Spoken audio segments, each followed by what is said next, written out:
चलिए एक बार फिर से स्वागत है आपका पहाड़ दूरदर्शन में। मैं हूं जयप्रकाश जेपी पहाड़ी। आप देख रहे हैं पहाड़ दूरदर्शन न्यूज। आज त्रिस्तरीय जो पंचायती चुनाव है, लगातार सभी प्रत्याशी तैयारियां कर रहे हैं। कहीं ना कहीं जितने भी प्रत्याशी हैं, मैं उत्तरकाशी जिले की अगर बात करूं तो पौंटी वार्ड से जो प्रत्याशी हैं सुखदेव रावत जी हैं, जो किसी परिचय के मोहताज नहीं है। तो चलिए उनसे भी हम बात करेंगे कि क्या विजन उनके रहेंगे, किस तरह से वो तैयारियां कर रहे हैं, सीजन है, तमाम क्षेत्रों में भ्रमण कर रहे हैं, किस तरह की दिक्कतें क्षेत्रों में आ रही है। पहले तो स्वागत है आपका पहाड़ दूरदर्शन में। आपके सभी श्रोताओं का मेरा बहुत बहुत नमस्कार। और दिक्कतें मुझे कुछ नहीं आ रही है। जी। बारिश हो रही है, मैं आराम से बैठा हूँ, इसलिए क्योंकि जनता ने तय कर चुका है और मैंने मेहनत कर चुकी है। 5 साल मैंने मेहनत कर चुकी है और मुझे कोई प्रॉब्लम नहीं। जो नए लोग आएंगे उन्हें मेहनत करनी होगी जी। और वो मेहनत कर रहे हैं। मैं 5 साल तक खूब मेहनत कर दी और अब मेरा जो है आराम करने का वक्त आ चुका है। यानी आराम का मतलब कि जो मेहनत जो लोग कर रहे हैं वो मुझे नहीं करनी पड़ी। मुझे केवल खड़ा होना है, गांव के बीच में जाना है, सभी लोगों के बीच में जाना है, बस यही मुझे मेहनत करनी पड़ी। सर, मैं पौंटी गांव की अगर बात करूं तो पौंटी गांव से भी एक प्रत्याशी है हिमांशु भंडारी जी, जो कहीं ना कहीं पौंटी से आप भी वहां से आपका क्षेत्र है, उसमें भी आप देख रहे हैं। तो किस तरह से पौंटी गांव से आपको समर्थन मिल रहा है? हिमांशु मेरा छोटा भाई है और उसकी एक नटखट जो एक बालक होता है, उसकी एक जिद है कि मैं चुनाव लड़ूंगा। जबकि पौंटी गांव के जितने सम्मानित लोग हैं, जो गणमान्य लोग, उन्होंने तय किया था कि आप चुनाव नहीं लड़ेंगे, आप अपने बड़े भाई को समर्थन देंगे। लेकिन नटखट बालक था, उसकी बुद्धि ने उतना काम नहीं किया या उसकी सोच नहीं थी जो अपने बुजुर्गों की बात नहीं मानेगी। और जो अपने बुजुर्गों की नहीं मानता वो आपका उसका परिणाम आप समझ सकते हैं। कोई बात नहीं, मेरा छोटा भाई है, मैं उसे अभी भी प्यार करता हूँ। और रही जहाँ तक पौंटी गांव की बात, पौंटी गांव में मेरा पूर्व में था, अब भी रहेगा, सदा रहेगा। मेरे रिश्ते कायम हैं और वो रिश्ते बने रहेंगे। उनका प्यार मेरे साथ हमेशा है, यही मैं आशा करता हूँ। सर, आप पहले में भी पूर्व प्रधान रहे हैं और राजनीति कैरियर में काफी समय से हैं, तो क्या क्या आपने इस क्षेत्र के लिए किया है? देखो, जब मैं भूतपूर्व में मुझे प्रधान था गडोली में, तो आप गडोली के हर जनमानस से पूछ सकते हैं, जितने भी मेरे गांव हैं उस समय मैंने क्या किया कि ये अगर मैं कहूँगा तो अतिशयोक्ति हो जाएगी। आप पूछ सकते हैं लोगों से, उस समय का काम अभी भी आपको दिखेगा और प्रधान के पास कितना होता है ये आप समझ सकते हैं। जहाँ तक रही बात कि कुछ बड़ी योजनाएं, जब जनप्रतिनिधि नहीं रहूँगा तो बड़ी योजनाएं संभव नहीं है। आजकल तो आप समझ सकते हैं, अगर कोई व्यक्ति समाज सेवा करना चाहता है, वो दिखता है कि कुछ कर रहा है, तो वहाँ के जो बड़े प्रतिनिधि वो काटने की कोशिश करते हैं पहले कि भाई ये कहाँ का नेता नया आ गया जो प्रतिनिधि भी नहीं कर रहा है। उसके बावजूद भी मैं क्षेत्र के लिए कोई गरीब व्यक्ति हॉस्पिटल होता है, मैं उसके साथ खड़ा होता हूँ। कोई दुर्घटनाएं होती है, कहीं जाना होता है, मैं उसके साथ खड़ा होता हूँ। जो गरीब व्यक्ति को कोई ऐसी समस्या होती है जिसे मैं पूरी कर सकता हूँ, मैं करता हूँ। और रही बात काम करने की, तो जितना भी क्षेत्र में हो सकता है सहयोग, यानी जो प्रतिनिधि रहे हैं उनके साथ भी एक सहयोग करना पड़ता है। अगर सपोज कोई जिला पंचायत सदस्य है, यदि वो अकेला है तो नहीं कर सकता, अगर गांव के लोग उसका सहयोग करते हैं तो उसी तरह हमने भी अपने जनप्रतिनिधि को सहयोग किया और जहाँ जहाँ जिसकी जरूरत पड़ी मैंने उनके साथ हमेशा खड़ा रहा। बहुत बहुत धन्यवाद सर।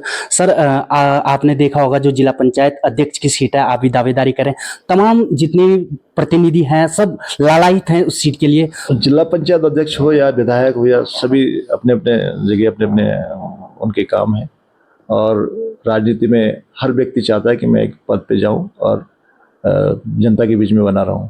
मेरी भी एक इच्छा है जी, मैं जिला पंचायत सदस्य का चुनाव लड़ रहा हूँ। इसके बाद मेरी भी एक इच्छा है कि मैं जनपद का अध्यक्ष बनूं, और यदि पब्लिक मुझे स्वीकारती है तो मैं जनता के बीच में रहूँगा और बेहतर करके दिखाऊंगा जो आज तक हुआ नहीं। क्योंकि जिला पंचायत उत्तर का सीट आज तक बदनाम रही है, जहाँ तक आप लोगों को पता होगा। और लोगों का कहना है कि जो आज तक जिला पंचायत अध्यक्ष रहा वो वहीं तक, उसके बाद उसका नंबर कट गया। लेकिन मैं वादा करता हूँ, यदि मैं जिला पंचायत सीट जाता हूँ, मैं इस मिथक को तोड़ के छोड़ूंगा। ये मिथक मैंने हटाना है।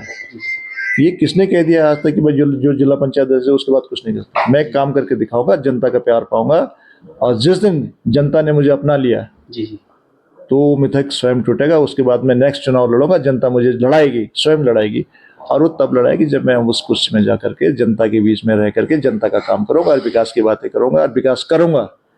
और मैं इस वादे के साथ कि मैं जनता के लिए हमेशा खड़ा रहूंगा और विकास की जो बातें हैं वो सब मिलजुल कर करेंगे और उस मिथक को तोड़ने का पूरा प्रयास करेंगे। कहीं ना कहीं जो लाइवर कलोड़ा जी हैं आपके विपक्ष में उठ रखे थे, तो आप अपने उन्होंने आपको अपना समर्थन भी दिया है। और दूसरी बात यह है, लोगों का आरोप भी है आप पर कि आप क्षेत्र में न रह करके बाहर रहते हैं, तो उन्हें क्या संदेश दोगे आप? ये विरोधियों का काम था कि मैं क्षेत्र में नहीं रहता रहूँ। अगर ऐसी बात है तो इतनी जनता ने आज मुझे स्वीकारा क्यों? जी जी ये मेरा उल्टा क्वेश्चन है। अगर ऐसी बात होती तो मुझे जनता स्वीकार नहीं करती, और आज देख रहे हैं आप, पूरी जनता ने मुझे स्वीकार किया है। और यहाँ तक कि कोई गलत बात ना सुने मेरी बात, यहाँ तक कि यदि मैं जी जी आज की जो स्थिति है, यदि मैं गांव के बीच में जा रहा हूँ और लोगों से वोट मांगने की अपील कर रहा हूँ कि तो लोग मुझे ये कह रहे हैं कि सुखदेव रावत जी, आप जो है हमारा प्यार आपके साथ है, हमारा समर्थन आपके साथ है, आप जिले की तैयारी करो, ना कि गांव में घूमो। तो भगवान करे उनकी आवाज़ ऊपर वाला सुने जी। और यही हो। बिजलान का आपके साथ सपोर्ट है, लोगों का कहना है। किस बात का सपोर्ट? दीपक बिजलान भाई, दीपक बिजलान से ये कहते हैं आज तक कि कौन सा काम उसने मेरा कहीं ना कैसे कर दिया आज तक। यहाँ तक कि जितने भी लोग आते हैं, मेरे पास भी आते हैं, कहते हैं कि भाई मेरी फलाना मेरा पेमेंट रुका है, तो मैंने तो आज तक जितने भी किया, आज तक कोई कंप्लीट नहीं हुआ। जब मेरे ही काम नहीं हुए, मेरे काम ने जनता के काम, मैंने मेरे का क्या काम करेगा? मुझे जरूरत नहीं है इस काम की कि मैं उनसे कुछ लूँ। मैंने तो दिया होगा उन्हें। जी। अगर वो सुन रहे हैं मेरी बात, तो मैंने दिया है, लिया नहीं मैंने उनसे आज तक। और ना मैं उस श्रेणी में हूँ कि मैं लेने लायक नहीं हूँ, मैं देने लायक हूँ भगवान की कृपा से। वो अध्यक्ष हैं, आज भी मैंने दिया उनको। लेकिन मैं जनता से कहना चाहूँगा कि यदि प्यार प्रेम रहता है तो मैं छोटा बन के हमेशा रहता हूँ। लेकिन यदि कोई सोचता है कि हम बेवकूफ़ हैं, तो बेवकूफ़ नहीं है हम सब समझते हैं। आज वो भी चुनाव लड़ रहा है, मैं भी चुनाव लड़ रहा हूँ, कल अध्यक्ष का चुनाव होगा, भाई वो अपनी ताकत लगाएगा, मैं अपनी ताकत लगाऊंगा। लेकिन उन्हें मानना पड़ेगा कि जनता को हमेशा बेवकूफ़ नहीं बनाया जाता है। जनता कभी कभी बेवकूफ़ बनती है, बार बार बेवकूफ़ नहीं बनेगी। इस समय वो देखें क्या होता है। जाते जाते क्षेत्र की जनता को क्या संदेश आपका रहेगा? जाते जाते मेरा संदेश है कि कप प्लेट मेरा निशान है। 24 तारीख को जो है अधिक से अधिक लोग बाहर निकले, घरों से बाहर निकले और वोट करें, और कप प्लेट पर मोहर लगा कर मुझे जिता करके भेजें।